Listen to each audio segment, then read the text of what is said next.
আপনার অনেক পেরেশানি, ছেলে মানুষ হচ্ছে না, সন্তান কথা শুনে না, ছেলের চাকরি হচ্ছে না, রিজিকের সমস্যা, মাছ চাষ করেছেন সব মারা যাচ্ছে, ফসল ফলাইছেন সব নষ্ট হয়ে যাচ্ছে, অনেক পেরেশানিতে আছেন, ব্যবসা মন্দা, কোনো দিকে আপনার দিল যাচ্ছে না, শুধু পেরেশানি আর পেরেশানি।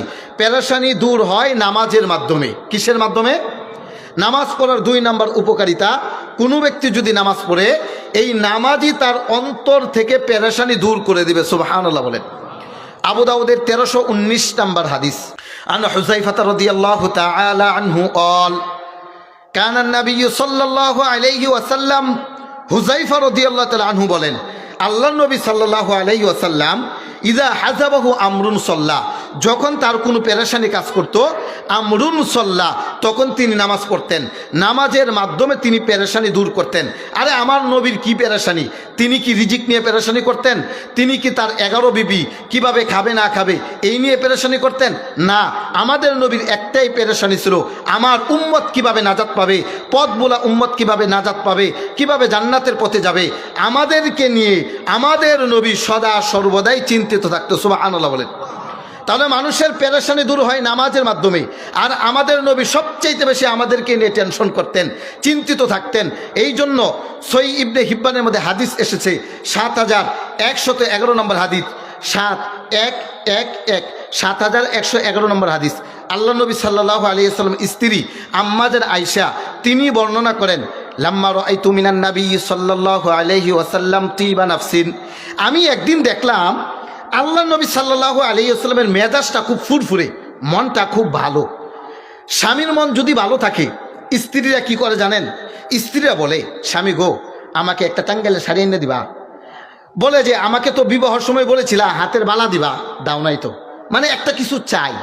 আম্মাজান আয়েশা বলছেন, আমি দেখলাম আল্লাহ নবী মেজাজটা খুব ফুরফুরে, মনটা খুব ভালো।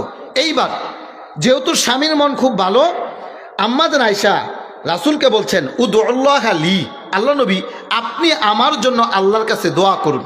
এইবার আল্লাহ নবী আম্মাজান আয়েশা সম্পর্কে আল্লাহর কাছে দোয়া করতেছেন, আল্লাহুম্মা গফির লি আয়েশা মা তাকদ্দামা মিন যামবিহা ওয়া মা তাআখার, মা আসররাত ওয়া মা আ'লানাত। হে আল্লাহ, তুমি আয়েশার আগের গুনাহ, পরের গুনাহ, সামনের গুনাহ, পিছনের গুনাহ, গোপন গুনাহ, প্রকাশ্য গুনাহ, সব গুনাহ তুমি মাফ করে দাও।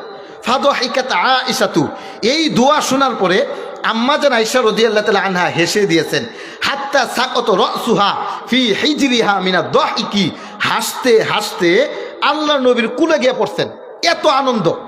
আল্লাহ নবী বলছেন, আয়া সুরুকি দুআই, আয়েশা আমার দোয়া কি তোমাকে আনন্দ দেয়? মা লি লা ইয়াসুরুনি দুআউকা, আল্লাহ নবী আপনি বলেন কি, আপনার দোয়া আবার কাকে আনন্দ দিবে না? এইবার আল্লাহ নবী বলছেন, ওয়াল্লাহি, আয়েশা শুনে রেখো আল্লাহর কসম, ইন্নাহা লা দুআই লি উম্মতি ফি কুল্লি সালাতিন, আয়েশা আমি তোমার জন্য দোয়া করেছি আল্লাহ যেন তোমার আগের গুনাহ, পরের গুনাহ, সামনের গুনাহ, পিছনের গুনাহ, গোপন গুনাহ, প্রকাশ্য গুনাহ, ছোট গুনাহ, বড় গুনাহ, সব গুনাহ মাফ করে দেয়। আয়েশা তুমি জেনে রেখো আমি আমার গুনাহগার উম্মতের জন্য প্রত্যেক নামাজের মধ্যে এই দোয়াটাই করি যে আল্লাহ তুমি আমার গুনাহগার উম্মতের আগের গুনাহ, পরের গুনাহ, গোপন গুনাহ, প্রকাশ্য গুনাহ, সব গুনাহ তুমি মাফ করে দাও। তাহলে আমাদের নবী আমাদেরকে নিয়ে কত পেরেশানি করতেন। জীবদ্দশায় তিনি প্রত্যেকটা নামাজের মধ্যে আমাদের জন্য দোয়া করেছেন। জীবদ্দশায় তিনি উম্মত কিভাবে নাজাত পাবে এই জন্য তিনি মায়ের খেয়েছেন, রক্ত জড়িয়েছেন। জীবদ্দশায় তিনি আমাদেরকে জান্নাতের পথ দেখানোর জন্য আমাদের ধারে ধারে ঘুরেছেন। সেই রাসূলের রেখে যাওয়া দিন বর্তমান সমাজের মানুষ এখন পালন করে না। রাসূলের আদর্শ বাস্তবায়ন করার জন্য নিজের জীবন বিলিয়ে দিতে পারে না। রাসূলের আদর্শ বাস্তবায়ন করার জন্য নিজের জীবনটাকে কুরবান করতে পারে না। মানুষের আদর্শ বাস্তবায়ন করার জন্য মানুষ এখন মরিয়া হয়ে লেগেছে। দেখেন আপনি সুগান দিচ্ছে নেতার পিছনে, আমার নেতার চরিত্র ফুলের মতো পবিত্র, অথচ দেখেন সুদ খায়, ঘুষ খায়, জিনা করে, ব্যভিচার করে, রাস্তার টাকা মেরে খায়, বিধবাদের কাঠ মেরে খায়, 10 কেজির চালের কাঠ মেরে খায়। তাদের পিছনেও আমাদের সমাজের মানুষ স্লোগান মারে কি মারে না? অথচ স্লোগান যদি দিতে হয় আমাদের নবীর পক্ষে স্লোগান দিতে হবে, যিনি 40 বছর মক্কায় অবস্থান করেছেন। এই 40 বছরের মধ্যে কাফেররা সকলেই ঐক্যমত, আমাদের নবী আল আমিন, আমাদের নবী বিশ্বাসী, আমাদের নবীর মতো উত্তম ব্যক্তি আর একজনও নাই। কাফেররা রাসূলের কাছে আমানত রাখত, রাসূলকে বিশ্বাস করত। 63 বছর জিন্দিগির মধ্যে কখনো কোনো দিন গরিবদের হক মারে নাই। 63 বছর জিন্দিগির মধ্যে কোনো মুরব্বীদের সাথে বেদবি করে নাই। 63 বছর জিন্দিগির মধ্যে আমানতের খেয়ানত করে নাই। 63 বছর জিন্দিগির মধ্যে কখনো কোনো দিন মিথ্যা কথা বলে নাই। যুবক ভাই, স্লোগান যদি দিতে হয় ওই নবীর পক্ষেই দিতে হবে।